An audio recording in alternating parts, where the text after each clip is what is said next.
यदि उन्हें भोजन पर बुलाकर भोजन नहीं परोसा तो उनका घोर अपमान होगा और कदाचित हमें उनके कोप और श्राप का भागी बनना होगा। मुखिया जी, महर्षि दुर्वासा भोजन परोसने की प्रतीक्षा कर रहे हैं।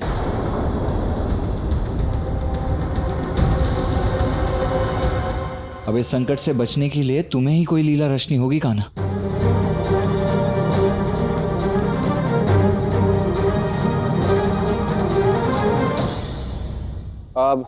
अब चिंता मत करिए मियां। मैं और दाऊ है ना, हम दोनों संभाल लेंगे। आप जाइए और अतिथियों को देखिए।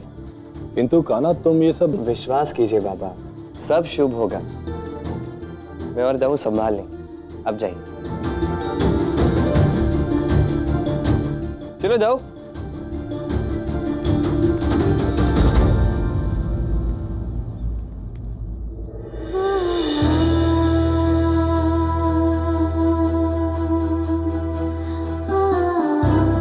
नहीं कान्हा, अब तुम दोनों भी क्या कर लोगे? उचित यही होगा कि हमारा पूरा परिवार अतिथियों और ऋषिवर के सामने हाथ जोड़कर क्षमा मांगे।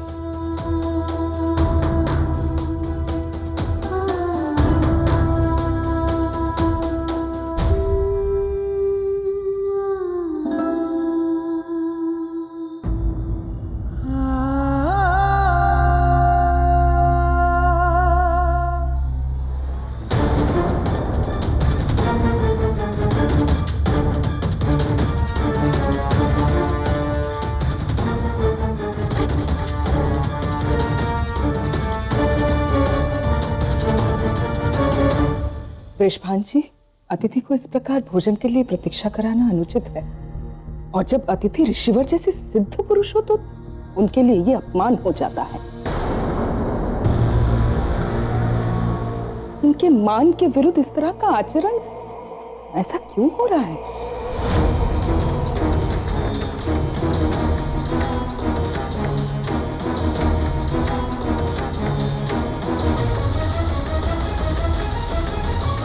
पता नहीं क्या समस्या हो गई है, भोजन लाने में इतना विलंब क्यों हो रहा है?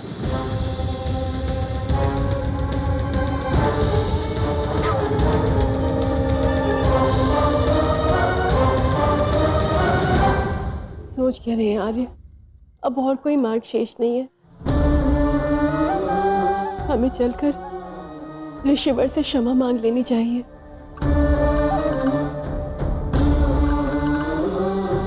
यही उचित है।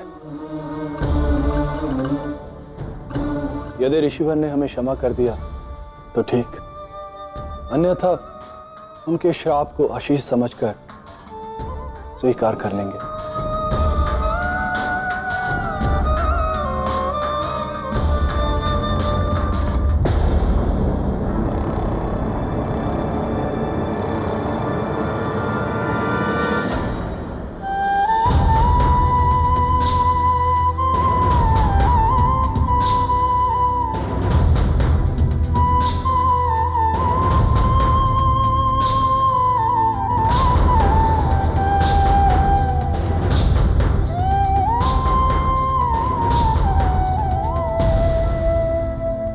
कुछ करते क्यों नहीं कान्हा?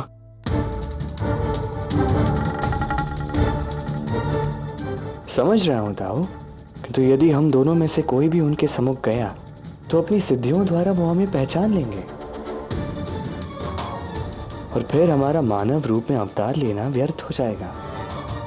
तो क्या अब हम आयन की इस चाल को सफल होने देंगे?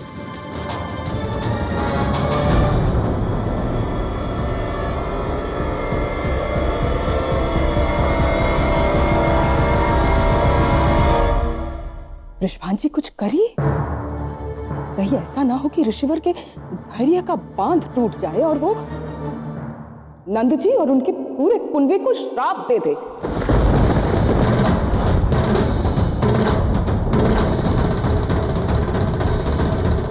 जी, मैं जाके देखती हूँ।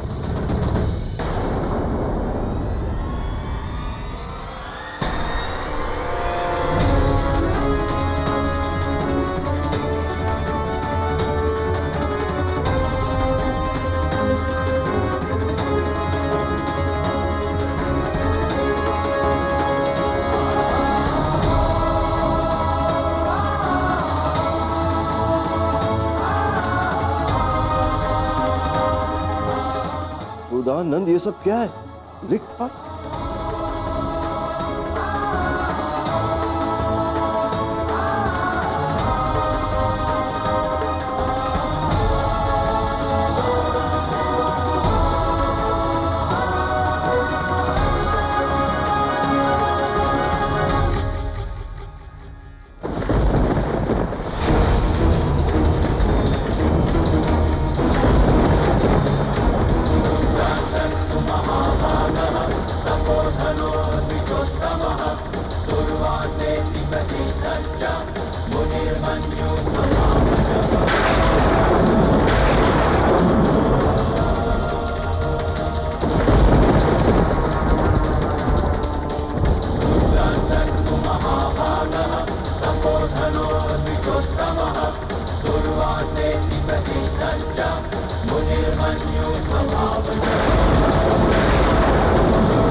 हाथ तो आप धो ही चुके हैं ऋषिवर, अब भोजन ग्रहण करें।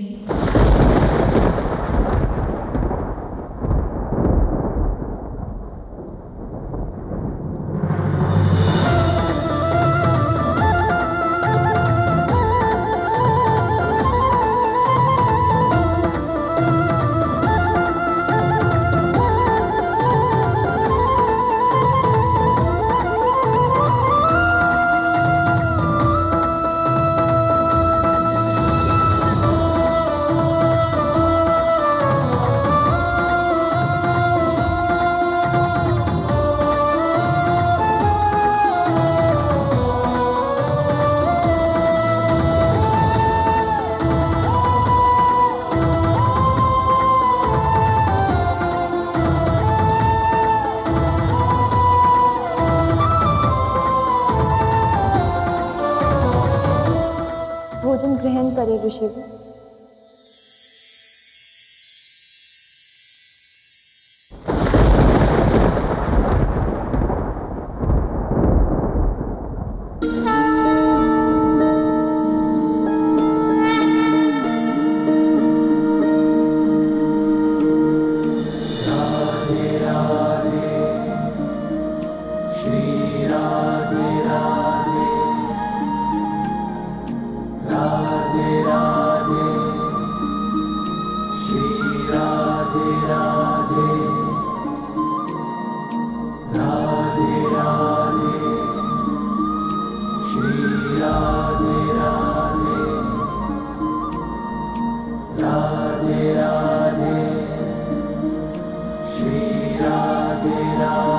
यदि दुर्वासा सबके सामने राधा को प्रणाम कर बैठे तो अनर्थ हो जाएगा। राधा अलौकिक है ये सब जान जाएंगे।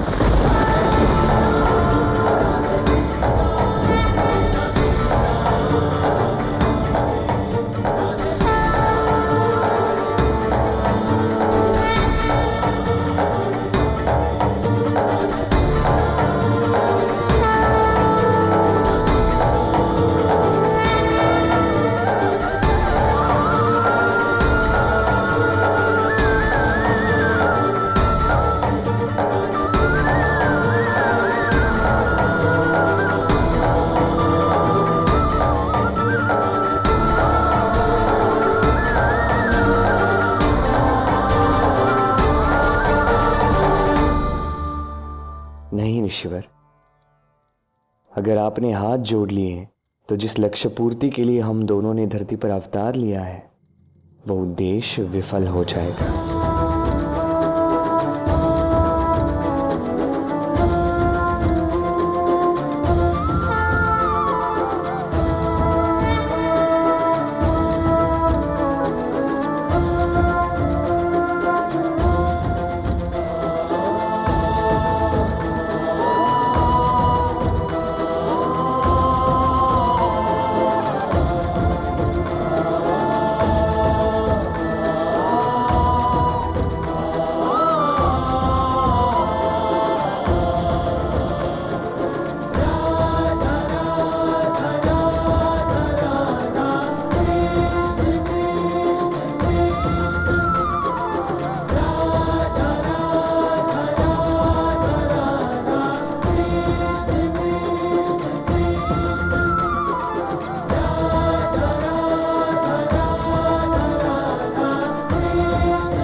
पर इन आंखों ने आपका दिव्य रूप देखा नारायण, और स्वयं राधा रानी के हाथों से भोज ग्रहण किया।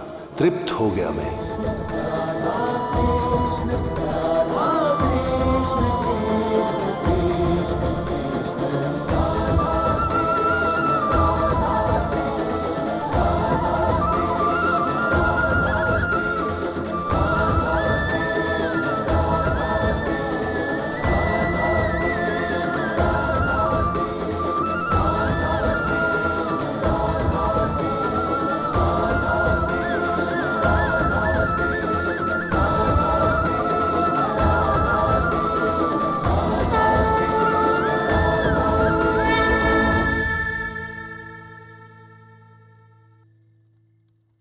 जानता हूँ आप प्रसन्न हैं ऋषिवर, परंतु सदा क्रोधित रहने वाले ऋषि के मुख पर इतनी प्रसन्नता लोगों के मन में संदेह भर सकता है।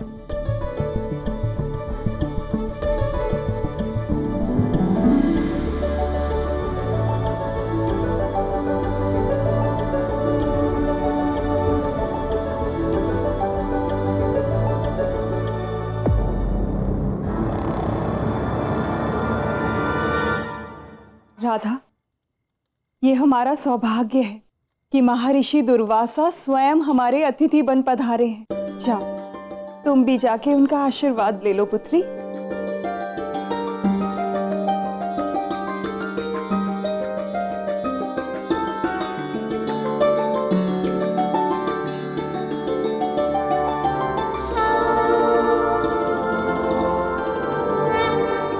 हे नारायण, मैं तुच्छ सा मानव, आपका सेवक, मैं कैसे स्वयं देवी माँ को पैर छूने दे सकता हूँ? क्यों आप धर्म संकट में डाल रहे हैं मुझे? आपका कर्तव्य है भक्त को आशीर्वाद देना। इस समय वो आपके समक्ष मनुष्य रूप में उपस्थित है, देवी नहीं। पुत्री समझकर उसे अपने आशीर्वाद से अनुग्रहित करें।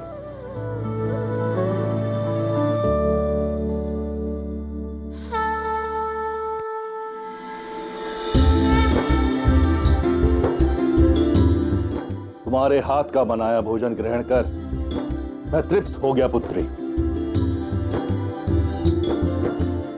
इसीलिए मैं तुम्हें यह वरदान देता हूं कि जो भी प्राणी तुम्हारे द्वारा पकाया हुआ भोजन खाएगा वह दीर्घायु हो जाएगा।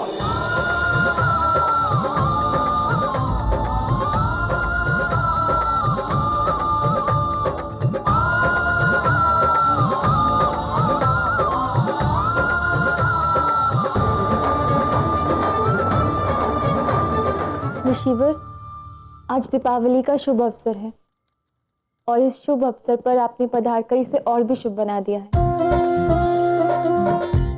मेरे काका, काकी और सभी गोकुलवासी यहाँ एक नया गांव बसाकर एक नए जीवन अध्याय का आरंभ करने जा रहे हैं। ऐसे में मेरी कामना है और प्रार्थना है आपसे कि आप अपने आशीर्वाद सहित यहाँ एक दिया जलाएं।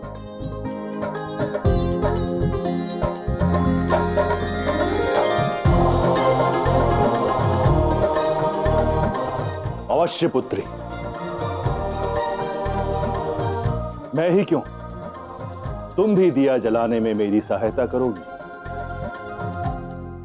और ये बालक भी।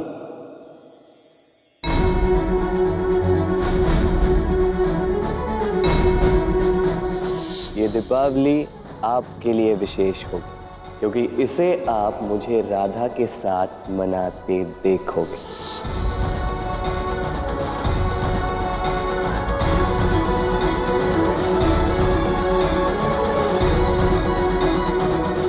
आओ बालक।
राधा मेरी सखी है कि तू फिर भी उसने उस दुष्ट कृष्ण का साथ दिया।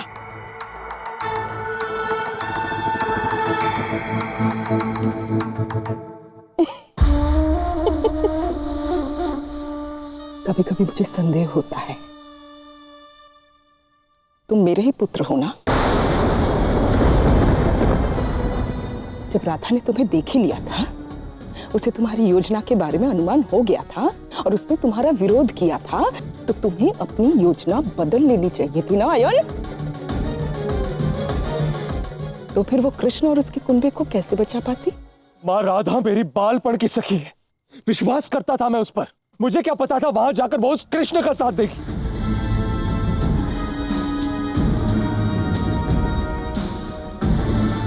अब मुझे राधा से इस विषय में बात करनी ही होगी।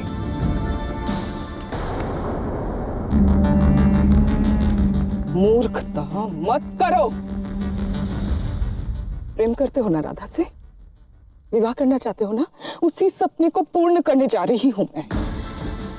क्रोध करोगे तो राधा के साथ इतने वर्षों की मित्रता पर संकट के बादल छा जाएंगे। समझते क्यों नहीं हो आयन? तुम बस राधा से मित्रता बनाए रखो, हाँ? बाकी जो भी है मैं संभाल लूंगी।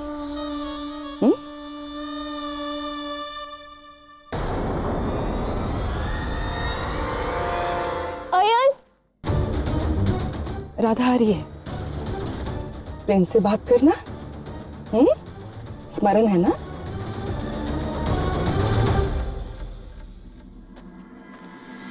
आयन, आयन, रुको आयन, आयन, रुको आयन, आयन।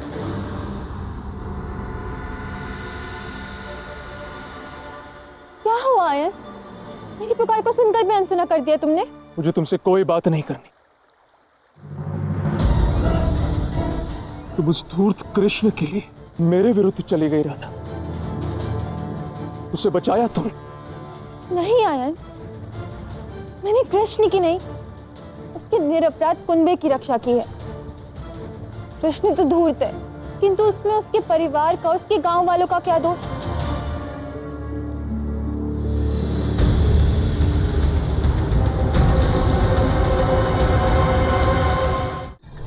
मैंने कृष्ण को क्षमा नहीं किया है, वो धूर्त है और उसे इसका दंड अवश्य मिलना चाहिए।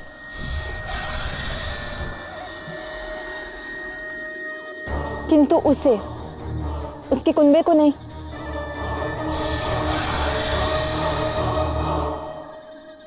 मैं बस किसी निरपराध को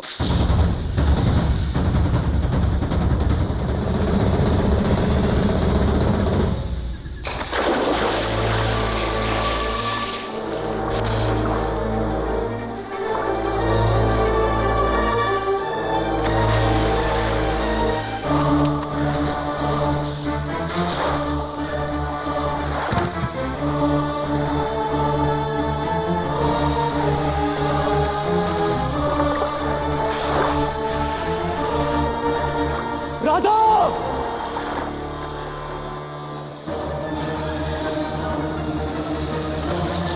राधा भागो!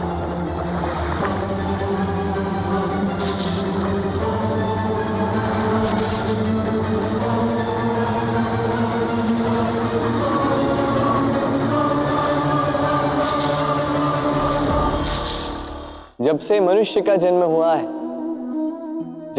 है जान पहचान का। और आज के युग में तो व्यक्ति का मूल्यांकन ही इस बात से किया जाता है कि इसकी पहचान किससे है, इसकी पहचान कहां तक है। क्यों? आपके आसपास भी ऐसे कई लोग होंगे जो पहचान की बल पर आपका काम बना लेते हैं। ऐसे कई लोग होंगे जो पहचान से काम पा लेंगे, धन अर्जित कर लेंगे। किंतु आप तनिक सोचिए, क्या ये ठीक है?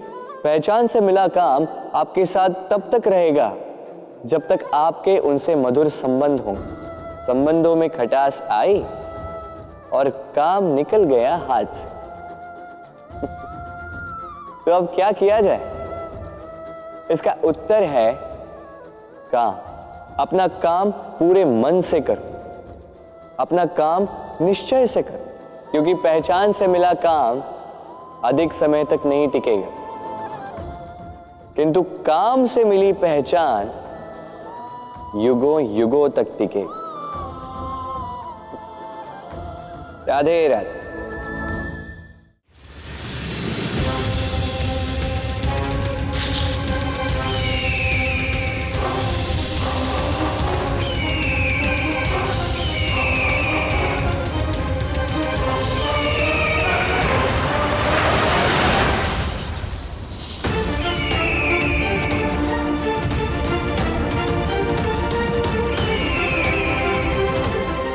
राधा, तुम ठीक तो हो ना?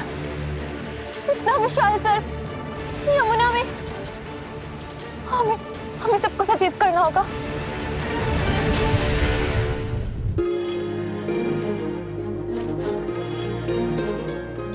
तो कान्हा, राधा की भय से अभय तक की यात्रा कैसे चल रही है?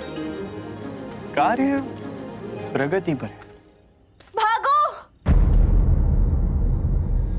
इसे क्या हुआ? अपने प्राण बचाना चाहते हो तो भागो। क्या हुआ राधा? इतनी भयभीत क्यों? दाओ, वहां यमुना तट पर एक विशाल सर, उसने मुझ पर आक्रमण करने का प्रयत्न किया।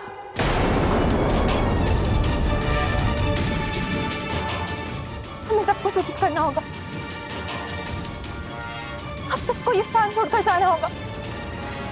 यहाँ बसना घातक हो सकता है। चलिए हमारे साथ।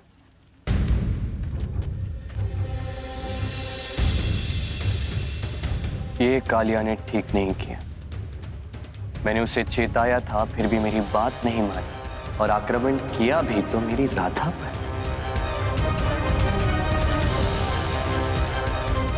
कान्हा, किंतु अब तुम कहां जा रहे? कालिया को समझाने। उसने भूल की है, बहुत बड़ी। मैं भी आऊं तुम्हारे साथ?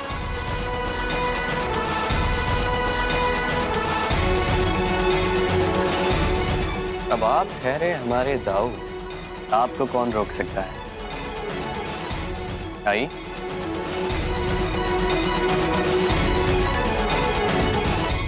माँ, बाबा, क्या हो रहा था? सब निकलो यहाँ से अभी। क्या हुआ? सब ठीक तो है ना? कुछ ठीक नहीं है बाबा। मैंने अभी यमुना तट के किनारे एक विशाल सर्प को देखा।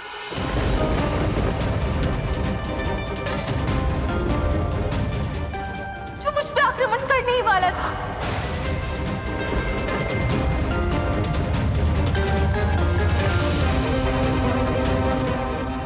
हाँ, मैंने भी देखा है उसे। 100 फन होंगे उसके। अति भयंकर था वो। 100 फन वाला सर्प? किंतु यह कैसे संभव हो सकता है? हाँ, ये संभव है काका। हमने उसे अपने नेत्रों से देखा है।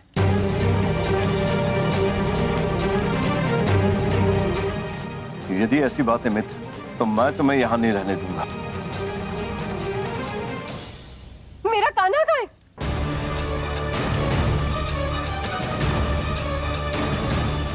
मैंने कृष्ण और दाऊ को सचेत किया था, कहा था वहां से निकले। वो हमारे साथ क्यों नहीं आए?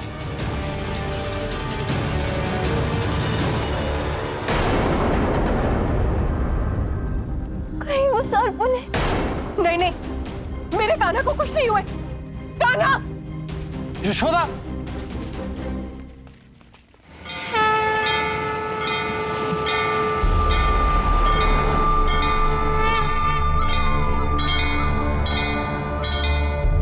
यदा यदा हि धर्मस्य ग्लानिर्भवति भारत अभ्युत्थानम् अधर्मस्य तदात्मानं सृजाम्यहम्।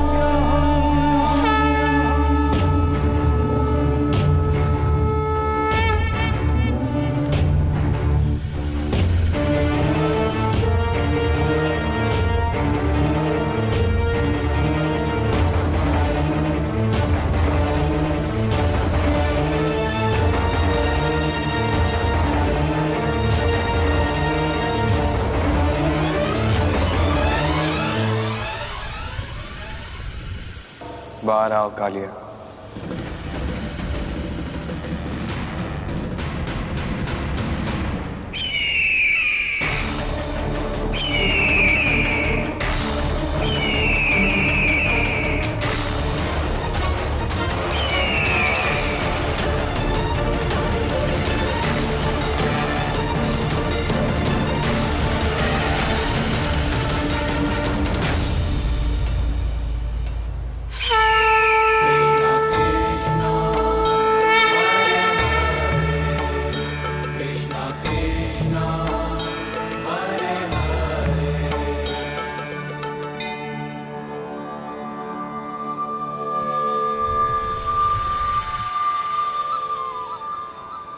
अब ये गरुड़ कालिया की क्या कथा है कान्हा?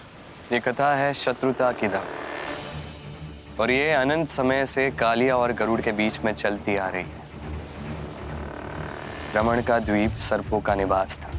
वहां के सारे सर्प एक गरुड़ से भयभीत रहते थे। उसे प्रसन्न रखने के लिए नित नित प्रकार के भोग चढ़ाते थे, किंतु कालिया अपनी मद में चूर अकेला ऐसा सर्प था जिसे इस गरुड़ का अधीन रहना पसंद नहीं था। उसका सारा भोग खा जाता था और जब इस गरुड़ को ज्ञात हुआ, इसने उसे दंड दी। उसे मारने ही वाला था कि कालिया को सौभारी ऋषि के दिए हुए श्राप के विषय में स्मरण, जिसके अनुसार इस गरुड़ का यमुना में प्रवेश करना वर्जित था। बस उस श्राप के कारण कालिया ने गरुड़ से बचने के लिए यमुना में ही शरण ली और ये यमुना इस कालिया की यहां रक्षा कर रही है।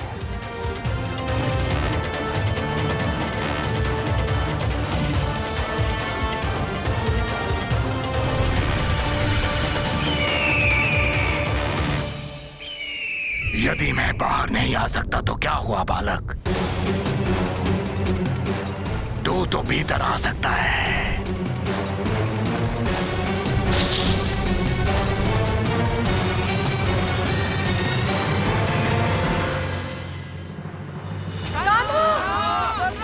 बलराम, कान्हा!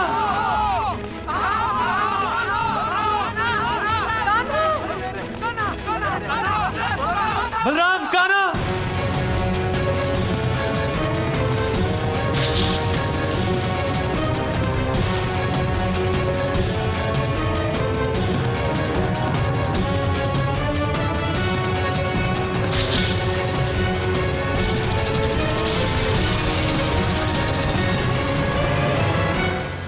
मैंने तुम्हें पहले ही चेतावनी दी थी कालिया,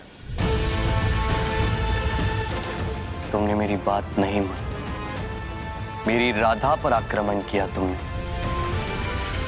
अब तुम चेतावनी के नहीं, दंड के भागी हो।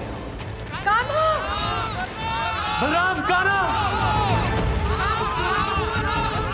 बलराम, कान्हा! बलराम, बाहर आओ! बलराम! जी रुकी, जी रुकी।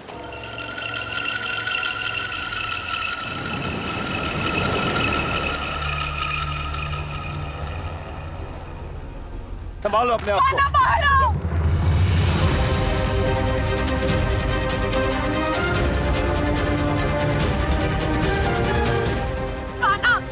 ने अंदर विशाल सब लेकर बाहर आ जाओ। सुना नहीं तुमने? बल बाहर आओ पुत्र।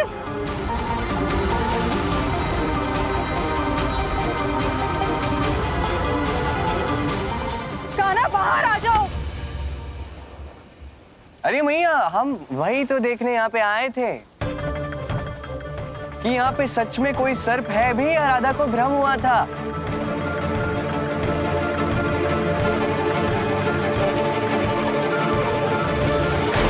क्योंकि जैसे विशालकाय सर्प की राधा बात कर रही थी, वो कदाचित भ्रम ही होगा। इस 100 फन वाले सर्प के विषय में मैंने तो कभी नहीं सुना। आपने? नहीं नहीं, मैं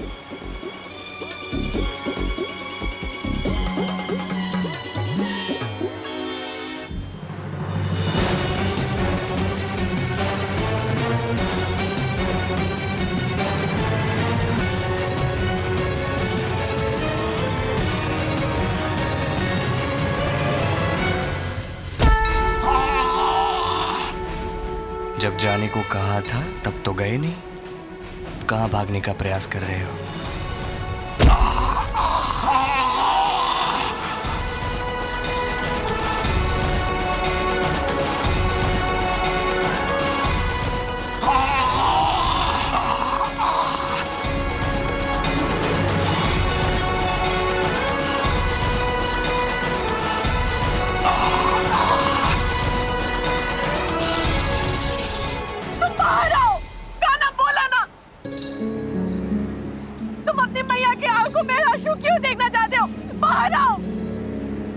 नहीं नहीं भैया, यहाँ पे तो कोई सर्प नहीं है। हाँ हाँ, यहाँ कोई सर्प दिखाई तो नहीं दे रहा है। क्योंकि है ही नहीं। यहाँ पे तो केवल शीतल जल है।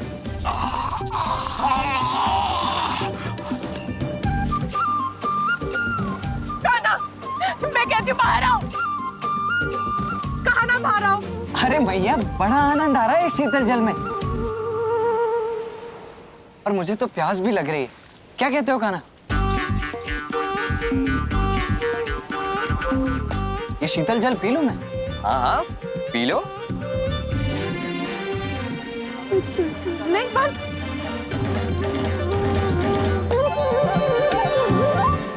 ये यमुना का जल है, बहुत शुद्ध होता है।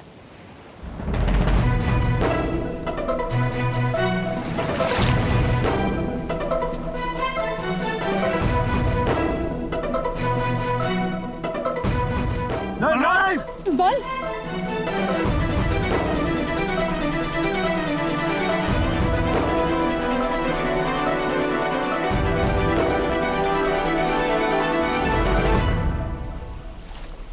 सच में शीतल और शुद्ध है। देखा आपने, अब तो सिद्ध हो गया, यहाँ पे कोई सर्प नहीं है।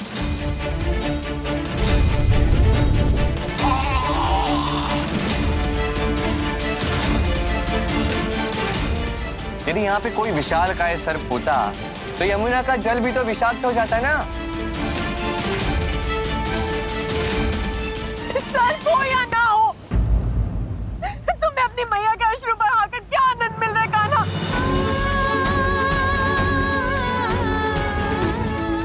बाहर आओ।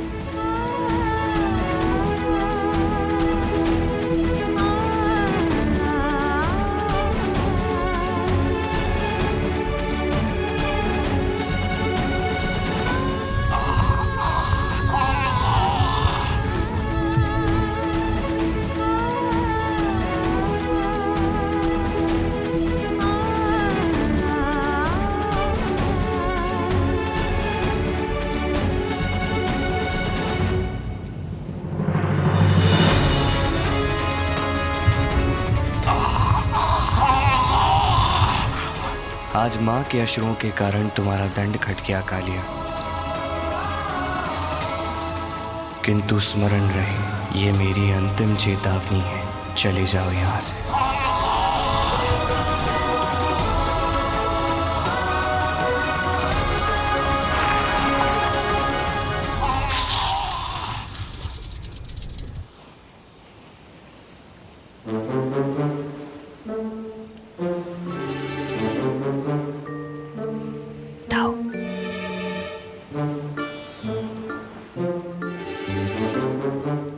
कान्हा, मैं कहती हूँ अभी बाहर आओ, बाहर आओ तुम। हाँ भैया, आ रहा हूँ, आ रहा हूँ।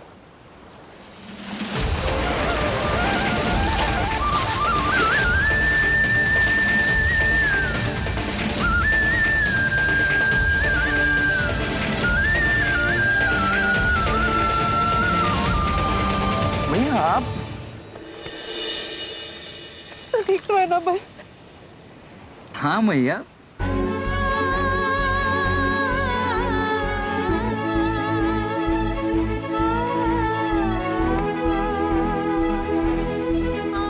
आप भी ना, कोई भी कुछ भी कह देता है और आप है कि मांग कर चिंतित हो जा।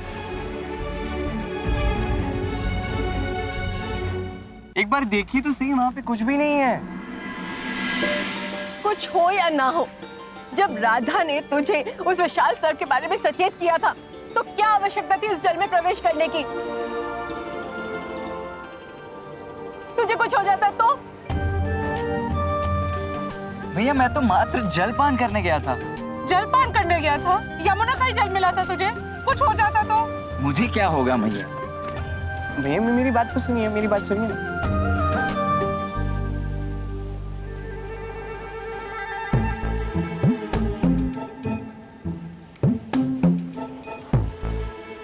भैया राधा को भ्रम हुआ था।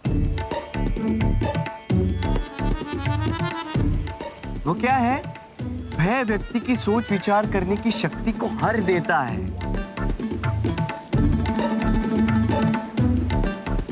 क्या मैं ठीक कह रहा हूँ राधा?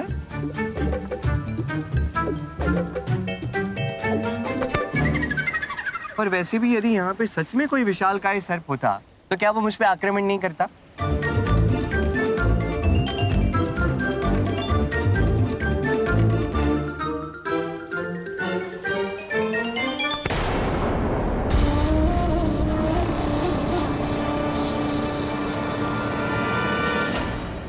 कान्हा उचित ही कह रहा है।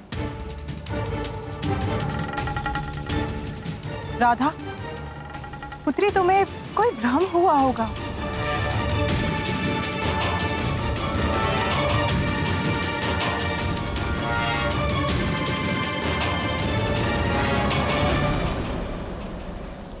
अब आभास हुआ मेरे सामर्थ्य का। हाँ, वो बगुला मेरे ही संकेत पर यहाँ पे आया था, ताकि जब मैं अपनी शक्तियों का प्रयोग कर इस बंजर को हरा करूं तो किसी को अंश मात्र अनुमान भी न हो कि ये मैंने किया।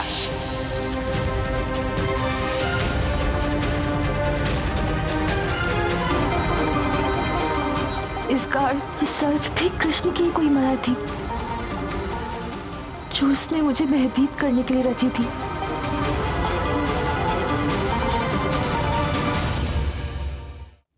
अर्थात नंद और गोकुलवासी अब यहाँ पर निडर होकर रह सकते हैं।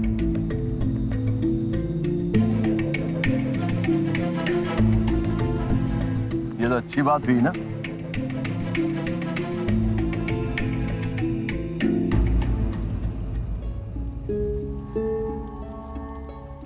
नारायण की कृपा से सब कुशल है। मित्र, विलंब बहुत हो चुका है। घर चलते हैं और भोजन ग्रहण करते हैं।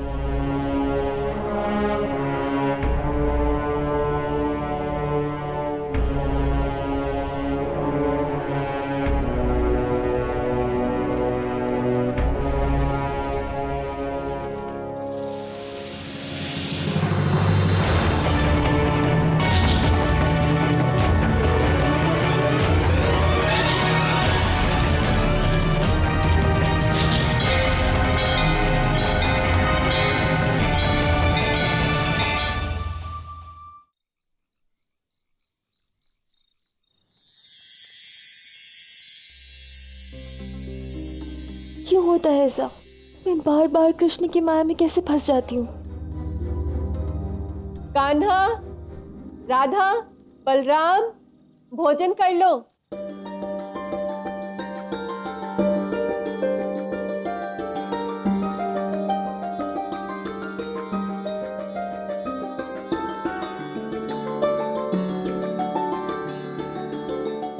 राधा, आओ ना भोजन के लिए।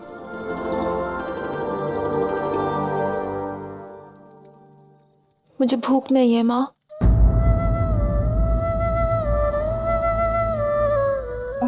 भोजन का समय हो गया राधा, भूख क्यों नहीं है? तुम्हारा स्वास्थ्य तो ठीक है ना? राधा, मैं जानती हूँ तुम्हारा मन विचलित है, किंतु भ्रम तो किसी को भी हो सकता है। इसमें इतने स्वादिष्ट भोजन का क्या दोष? ऐसी कोई बात नहीं है काकी, बस इस समय कुछ मन नहीं खाने का। आप लोग खाइए ना।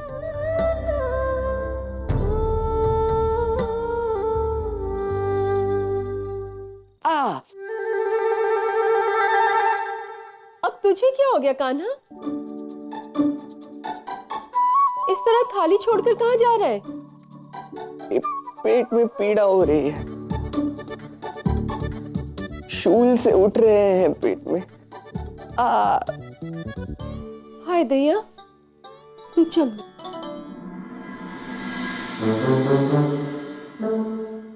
फिर से ही मेरा मजाक बनाना चाहता है।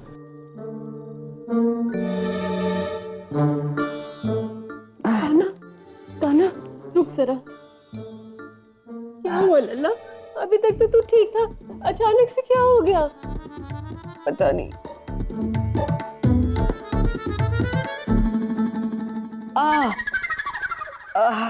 क्या हुआ लल्ला?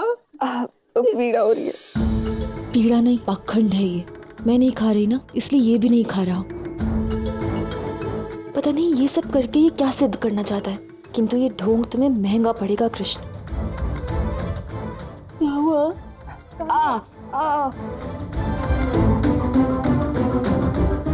काकी, ऐसे अचानक पेट में पीड़ा होना अच्छे लक्षण नहीं है। लगता है इसे वो यमुना के जल से ठंड लग गई है। आप एक काम कीजिए, इसे वो नीम का काढ़ा बना के दे दीजिए। इससे इसके शरीर में गर्माहट आ जाएगी और इसके पेट का दर्द पलक झपकते ही लुप्त हो जाएगा। नीम का काढ़ा भैया, वो तो कितना कड़वा होता है, वो नहीं। तो तुझे औषधि में भी स्वाद चाहिए? राधा उचित कह रही है, तू रुक, मैं अभी आई। मैया सुनिए ना, इसकी आवश्यकता नहीं है।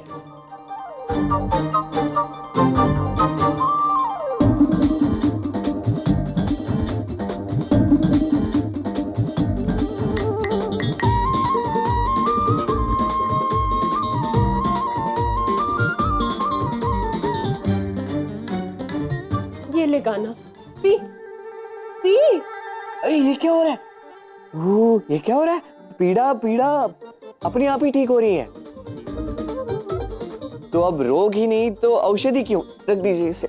अब पी भी लो कृष्ण, भविष्य में लंबे समय तक पीड़ा नहीं उठेगी। हाँ, राधा उचित कह रही है, चल पी। नहीं कान्हा, पी।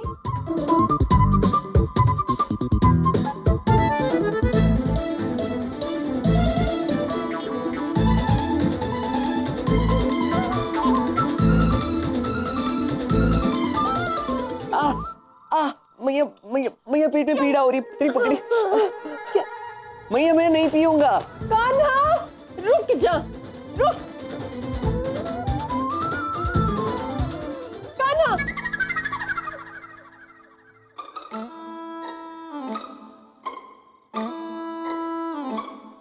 पी। नटखट, ले। कान्हा, पी।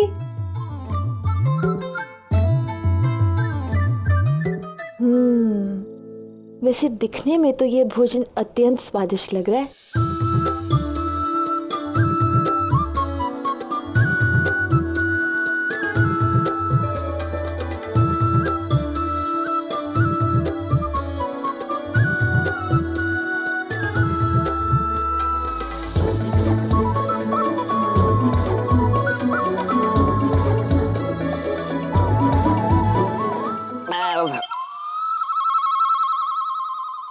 ये काढ़ा कितना कड़वा है।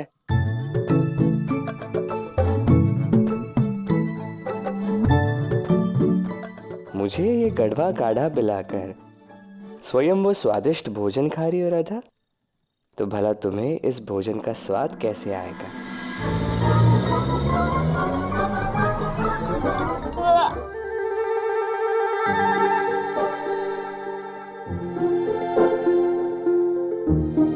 बाबा, ये भोजन कितना कड़वा है। क्या? भोजन कड़वा?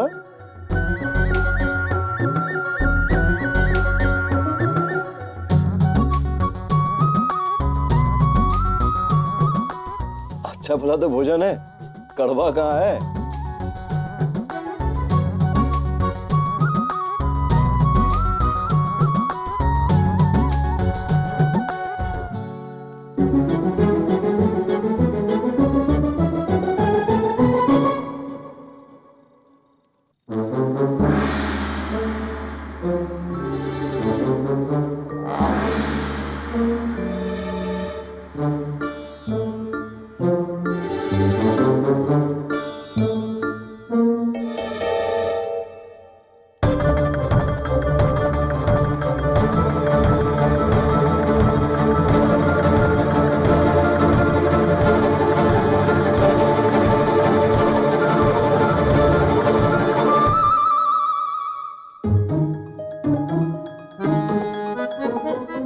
काकी, मुझे ऐसा लग रहा है कहीं वन में किसी की परछाई तो राधा के ऊपर नहीं ना पड़ी।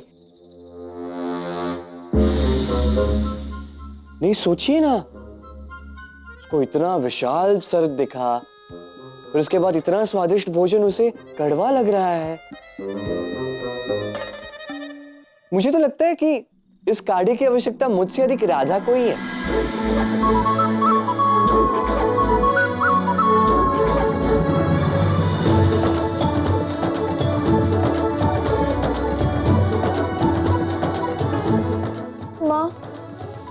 मेरा मन कदाचित ठीक नहीं है, मैं थोड़ी खुली वायु में जाके आऊं।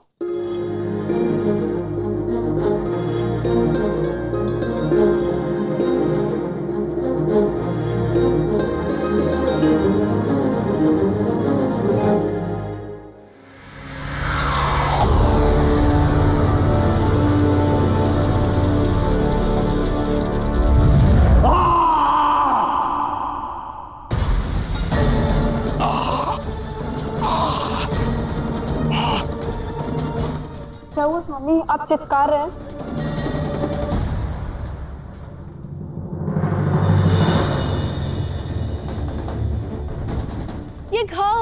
ये घाव कैसे? ये घाव हमारे तन पर जितना है उससे कहीं अधिक कालिया नाग के अहम पर लगा है। एक साधारण से मानव बालक ने हमारी ये दशा की है। उसने हमारी पूंछ को कुचला है। क्या ये सब एक साधारण बालक ने कर दिखाया? यही विचार तो हमें विचलित किए जा रहा है कि एक साधारण से मानव बालक में इतनी शक्ति कैसे हो सकती है, कैसे? स्वामी, क्या उस बालक ने सर पे मोरपंख धारण किया हुआ था? हाँ, धारण किया था, परंतु उससे क्या? फिर तो वो कोई साधारण बालक नहीं है स्वामी। मैंने अपनी आंखों से उसे बंजर धरती को सुरम्य वन में रचते हुए देखा है। वो बालक दिव्य है। मेरे विचार से स्वामी, उस बालक ने आपको जो चेतावनी दी है उसके बारे में आपके गंभीरता से सोचना चाहिए, अन्यथा कहीं कोई अनिष्ट ना हो जाए। महाशक्तिशाली कालिया नाग की पत्नी को अपने पति की शक्ति पर शंका हो रही है। कदाचित तुम उस मायावी बालक से भयभीत हो रही हो।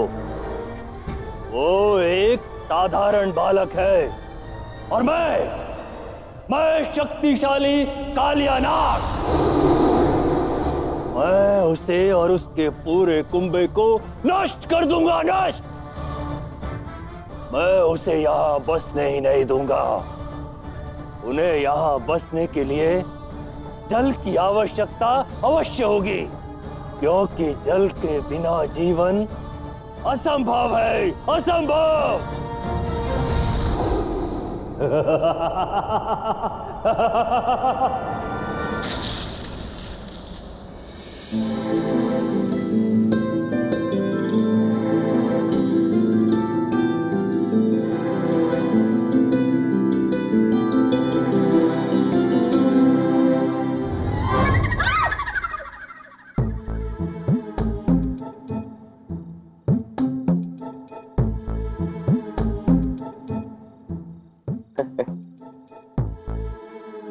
राधा, भयभीत हो गई? ऐसे अचानक से सामने कूदोगे तो कोई भी भयभीत होगा, और तुम जैसा मायावी हो तो भयभीत होना तो स्वाभाविक है।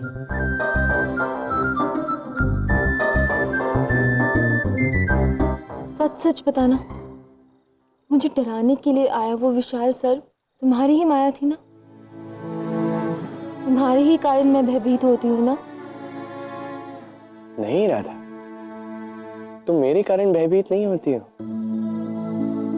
भय तुम्हारे भीतर, तुम्हारे हृदय में छिपा बैठा है, और जब वो भय तुम्हारे ऊपर हावी होता है, तुम वही देखोगी जो ये भय तुम्हें दिखाना चाहेगा। राधा, ये भय हमारे जीवन का सबसे बड़ा रोग है, क्योंकि ये हमारे मस्तिष्क पे नियंत्रण कर लेता है। इसे अपने मन से निकाल दो, फिर चाहे वो सर्प हो, असुर हो, साक्षात मृत्यु ही क्यों ना हो, तुम्हें अपने मार्ग से डिगा नहीं पाए।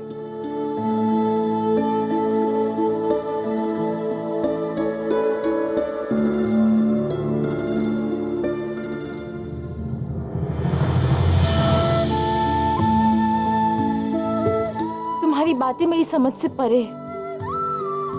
तुम्हारी इस भिन्न सोच की ना मेरे जीवन में ना ही कोई आवश्यकता है और ना ही कोई स्थान।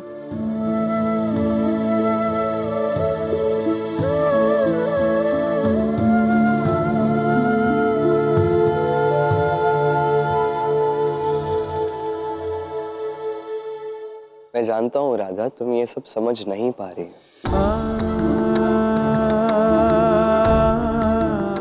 किंतु फिर भी तुम्हें समझाने की चेष्टा कर रहा हूं। तुम्हें इस भय से ऊपर उठना होगा, और तुम्हें बनो मत। पहले स्वयं मेरे मन में भय जगाते हो, फिर स्वयं ही मुझे सिखलाते भी हो। जब तक तुम मेरे जीवन में नहीं आए थे ना, तब तक कोई भय नहीं था।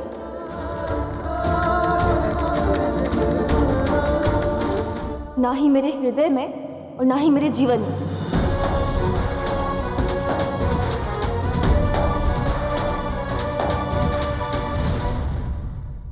मेरा विश्वास करो मां, मैं तुमसे झूठ क्यों कहूंगा? मैंने स्वयं अपने नेत्रों से उस विशाल सर्प को देखा है। परंतु कृष्ण ने तो जल में प्रवेश करके ये प्रमाण कर दिया ना कि वहां कुछ नहीं है। वही तो मैं सोच रहा हूं मां, कि ये कैसे हुआ? उस विशाल सर्प ने कृष्ण पर आक्रमण क्यों नहीं किया?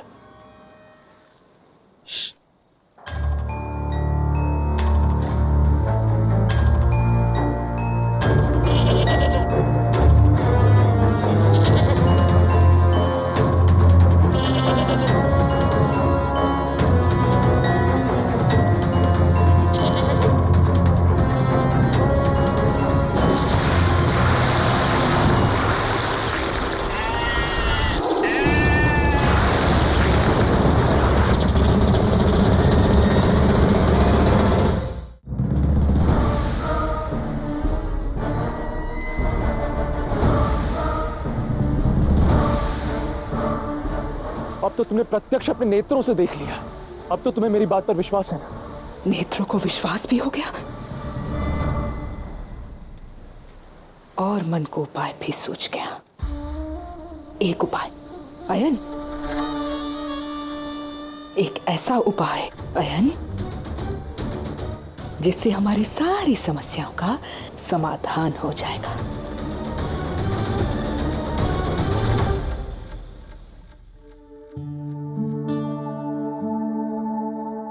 तो इसका अर्थ ये है कि मैं ना रहूं तो तुम्हें भय से मुक्ति मिल जाएगी। हाँ,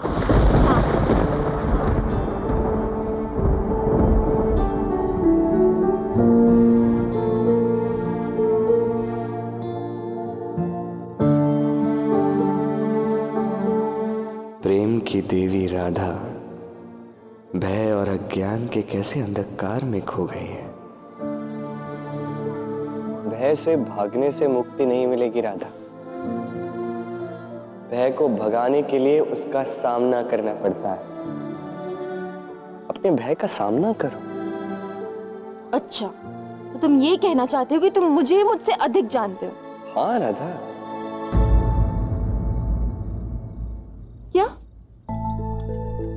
क्या कहा तुमने?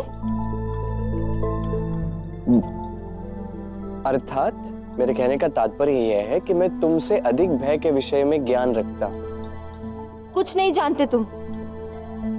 मैंने तुम्हारे आने से पूर्व कभी भय अनुभव नहीं किया, अर्थात तुम ही मेरे भय का कारण हो,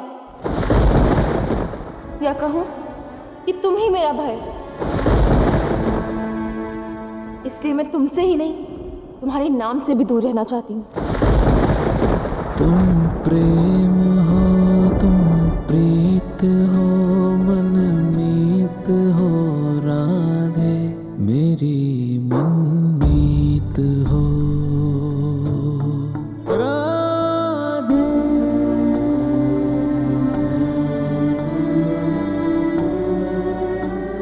ठीक है, जाओ मेरे नाम से और मुझसे दूर राधा।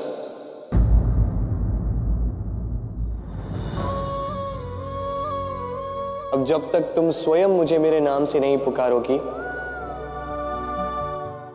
मैं नहीं आऊंगा। और तुम मुझे पुकारो, वो समय आने ही वाला है।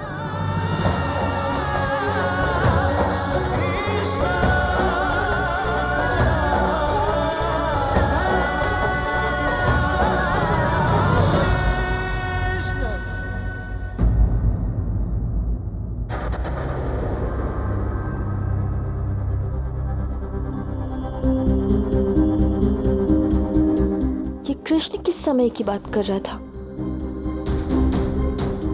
जो भी हो, मुझे उससे दूर रहना ही अच्छा लगता है। ये मेरा क्षेत्र है, यहाँ मैं किसी को नहीं आने दूंगा।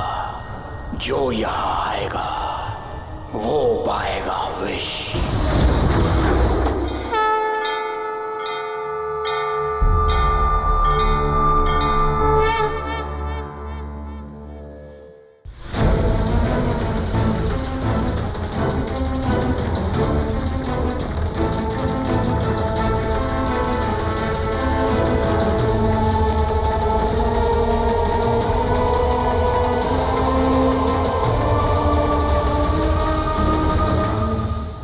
बार बार चेतावनी सुनकर भी अनसुना कर दे, उसकी चेतना हर लेना ही श्रेष्ठ होता है। कालिया, तुम्हारे अध्याय के समापन का समय आ गया है।